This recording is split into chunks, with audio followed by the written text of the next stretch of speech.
Alright everyone, let's do this red cranberry smoky eye.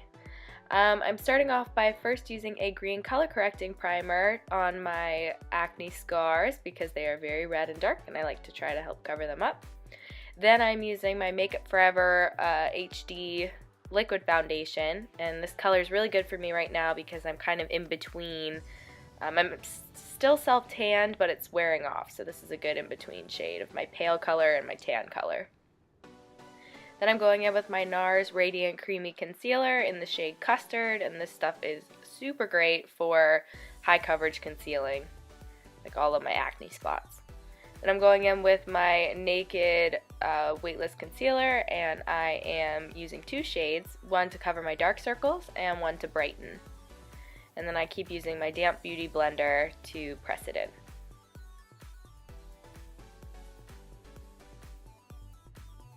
I then go in with my RCMA No Color Translucent Powder, and I kind of like half bake, I guess. I let it sit there for a little bit, but I wipe it off pretty soon. Then I go in with this is the Marc Jacobs Insta filter. I felt so bougie buying this, honestly. I've had it for a while. And I'm just using the contour color to contour the perimeter of my face. I'm brushing off that bake you can see there. I only had it on for like a minute.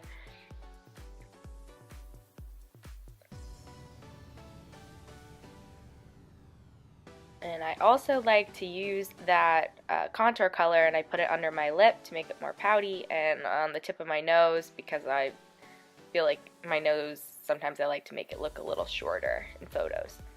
And then I'm using my soft ochre paint pot on my eyes, and I decide I'm all over the place, so I go back to bronzer. I'm using the Give Me Sun bronzer by MAC. Nice warm bronzer. I love this stuff.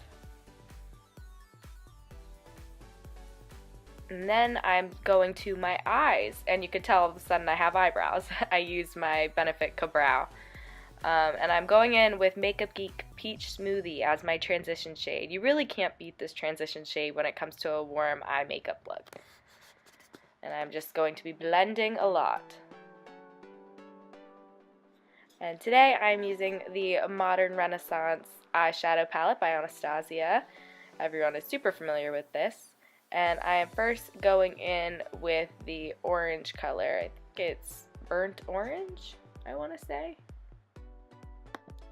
Yes, I just checked it. It is burnt orange. So I'm using that to further deepen up the crease color to have a nice warm transition.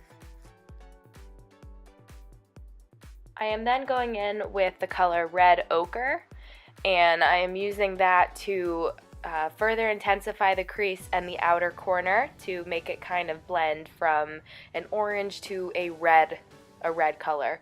And Red Ochre is the perfect color for that. It's got an orangey red vibe going on.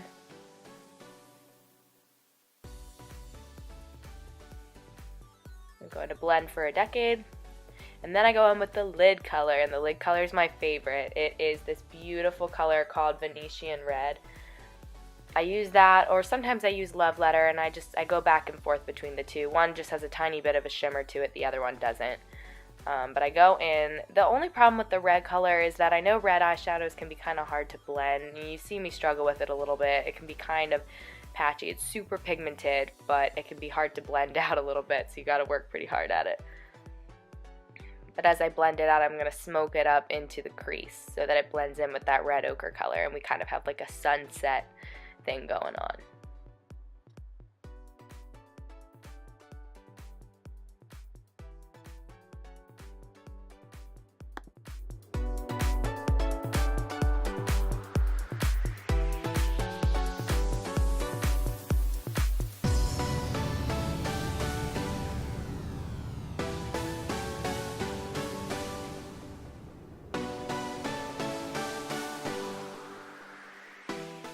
Next, I'm going to move on to the lower lash line, and I am taking Railgar? I don't know how to pronounce that color. The orangey one. And I am going to be using that with a combination of Red Ochre and a little bit of Venetian Red / Love Letter on the bottom lash line.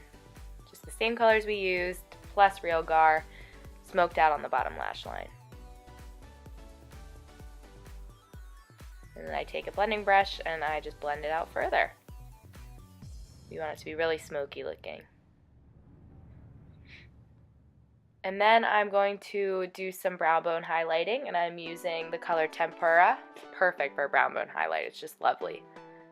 And then I'm going to go into Primavera. Primavera is a beautiful inner corner highlight. It's like a soft golden champagne color.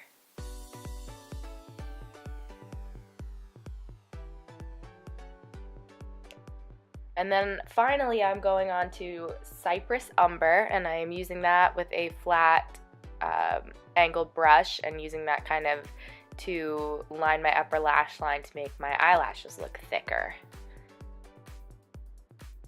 Just going to blend my entire face with this duo fiber brush. And then I'm going into a Jouer Cosmetics cream blush. You can use this on the lips or the face. It's beautiful. And I use this first as a base color for my other blush. And then I'm going in with the Big Gelato highlighter in Gilded Honey. What else? That stuff is gorgeous. I've never heard a bad thing about it. And then I'm going in with Tarte Exposed because I wanted to downplay the blush a little bit more. I kind of go heavy on the blush because I know that it fades quickly. And that'll set the cream blush. Then I went in with my Sweet Tea bronzer by Too Faced, just to give myself a little bit more bronze because I wasn't feeling bronzy enough. And then I went in and I lined my upper lash line and my lower lash line with a brown kohl eyeliner and a nude eyeliner to open the eyes. And I go in with mascara, my Too Faced Better Than Sex on the top, and then I use my Benefit They're Real on the bottom because that stuff that isn't marketed as waterproof, but it works really well on the lower lash line. It seems waterproof to me. And then I use my Charlotte Tilbury Airbrush powder in the color 2, and I use that just on my T-zone and underneath my contour. Then I'm going in with an e.l.f. Lip liner. This is in the color Natural, and it is just that. I think it is a beautiful color. And then I'm finally going in with my Sheer Liar lipstick by Urban Decay, and topping it with some Marc Jacobs gloss in Pretty Thing. And then I set the face with my setting spray, my All Nighter by Urban Decay. And that is the final look. It is a nice soft cranberry smoky eye. I think that this would look good on any eye color, honestly, but I really feel like it makes my green eyes pop. And I hope that you liked it.